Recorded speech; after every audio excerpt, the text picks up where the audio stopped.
శ్రీమాత్రే నమః. నేను మీ శతాక్షి. ఇవాళ కూడా మీకు 2 మంచి విషయాలు చెప్పాలి. శివుడికి గంగ భార్య అంటుంటారు కదా. పార్వతి, గంగ ఇద్దరు భార్యలు అంటారు.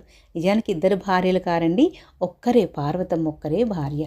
గంగను కూడా మరి ఎందుకు భార్య అంటున్నారు అంటే, గంగను భరించాడు, భరించేవాడు భర్త, భరింపబడేది భార్య. ఎప్పుడు భరించాడు?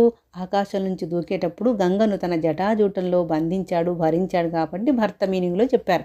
అయితే చదువురాని కాలంలో ఇది విషయం ఇది అని చెప్తే క్లియర్గా అర్థం కావట్లేదని చెప్పి ఏదో ఒక వరుస కల్పించి చెప్పారు. మనం ఇంత టెక్నాలజీ పెరిగినా ఇప్పటికి ఇంకా దానికే కట్టుబడి ఉన్నాం. నిజానికి గంగ శివుడికి భార్య కాదండి. ఇప్పుడు శివయ్య ఈ ప్రపంచాన్ని అంటే జగత్తును చేశాడు. ఈ జగత్తులో ఉన్న జీవరాశి అంతా కూడా తన సంతానం. మరి తన బిడ్డలకు అన్నం పెట్టాలి కదా. అయ్య సృష్టించిన ప్రపంచానికి అమ్మ పార్వతమ్మ ఎప్పుడు మనకు వంట చేసి పెడుతూ ఉంటుంది. వంట చేయాలంటే నీళ్ళు కావాలి కదా. అందుకనే గంగ తనకు వంటకు ఉపయోగపడుతుంది. ఇక్కడ వంట అంటే ఏంటి? భూమిలోంచి పండే పంటలు.